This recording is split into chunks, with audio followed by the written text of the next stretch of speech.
ইসলামের ইতিহাসে হজরত বিবি ফাতিমা রা এর জীবন এক উজ্জ্বল আদর্শ। তিনি শুধু রাসূলুল্লাহ সা এর কন্যা ছিলেন না, বরং তার চরিত্র, ধৈর্য ও ত্যাগ ইসলামের নারী সমাজের জন্য এক অনুকরণীয় দৃষ্টান্ত। তার জীবনে ধৈর্য ও দারিদ্র্যের যে পরীক্ষা এসেছিল, তা তিনি ধৈর্যের সঙ্গে মোকাবিলা করেছেন এবং আল্লাহর ওপর নির্ভরশীল থেকেছেন। এই রচনায় আমরা বিবি ফাতিমা রা এর ধৈর্য ও দারিদ্র্যের কিছু ঘটনা বিশদভাবে আলোচনা করব। হজরত আলী রা এর সাথে বিবি ফাতিমা রা এর বিয়ে ইসলামের ইতিহাসে এক গুরুত্বপূর্ণ ঘটনা।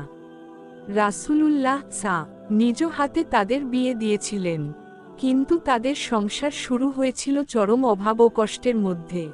বিবি ফাতিমা রা যখন বিয়েতে যান, তখন তার উপহার হিসেবে মাত্র একটি চাদর, একটি বালিশ যাতে খেজুর পাতার ভরাট ছিল, একটি চামড়ার পানির মশক এবং একটি মাটির হাঁড়ি ছিল।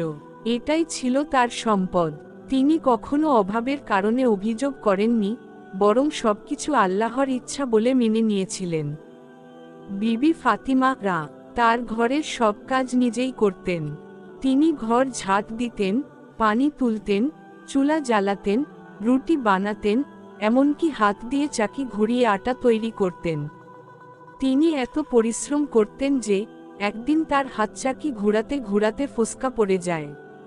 এতে প্রচণ্ড কষ্ট হওয়া সত্ত্বেও তিনি ধৈর্য ধরেন। একদিন তিনি রাসূলুল্লাহ সা এর কাছে গিয়ে বললেন, আব্বাজান, আমার হাতের কষ্ট খুব বেশি হচ্ছে, আপনি যদি আমাকে কোনো কৃতদাস দিয়ে সাহায্য করতে পারেন। রাসূলুল্লাহ সা তখন বলেন, হে আমার আদরের কন্যা, আমি কি তোমাকে এমন কিছু উপহার দেব যা দুনিয়ার সমস্ত সম্পদের চেয়ে উত্তম?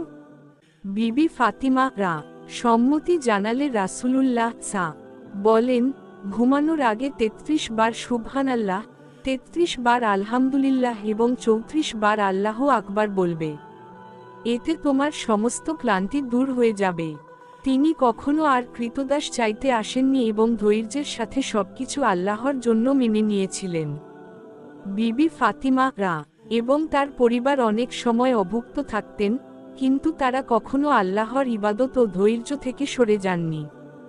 একবার হজরত হাসান রা ও হজরত হোসাইন রা এর অসুস্থতার কারণে বিবি ফাতিমা রা, হজরত আলী রা এবং রাসূলুল্লাহ সা ৩ দিনের জন্য রোজা রাখার মান্যত করেছিলেন। প্রথম দিন ইফতারের সময় দরজায় একজন অভাবী এসে খাবার চাইল। তারা নিজেদের ইফতার তার হাতে তুলে দিলেন এবং শুধু পানি পান করলেন। দ্বিতীয় দিন একজন ইয়াতীম অনাথ এসে খাবার চাইল এবং তারা আবার নিজেদের খাবার দিয়ে দিলেন। তৃতীয় দিন একজন বন্দী কয়েদি এসে খাবার চাইলে তারা তাদের খাবার তাকেও দিয়ে দিলেন। ৩ দিন ধরে তারা শুধু পানি পান করলেন, কিন্তু কখনো অভিযোগ করেননি।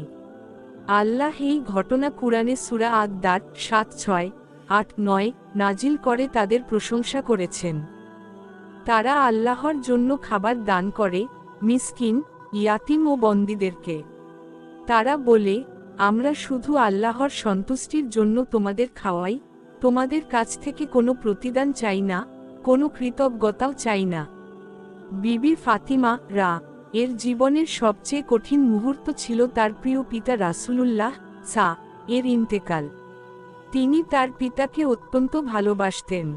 রাসূলুল্লাহ সা এর মৃত্যুতে তিনি প্রচণ্ডভাবে কষ্ট পান, কিন্তু তবুও ধৈর্য ধরে থাকেন। তার বিখ্যাত উক্তি, হে আব্বাজান, আপনি তো জান্নাতে চলে গেলেন, কিন্তু আমি কিভাবে এই পৃথিবীতে ধৈর্য ধরব? হজরত বিবি ফাতিমা রা এর জীবন ইসলামের নারীদের জন্য এক আদর্শ। তিনি ধৈর্য, ত্যাগ, দারিদ্র্যকে আল্লাহর জন্য কবুল করেছেন। তিনি কখনো দুনিয়ার সুখের জন্য অভিযোগ করেননি, বরং সবসময় আল্লাহর কাছে ধৈর্যের দোয়া করেছেন।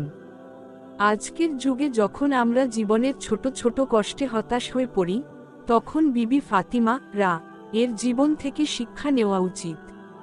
তার মতো ধৈর্যশীল হওয়া, ত্যাগ স্বীকার করা এবং আল্লাহর ওপর ভরসা করা, এটাই হবে তার প্রতি আমাদের প্রকৃত ভালোবাসার বহিঃপ্রকাশ।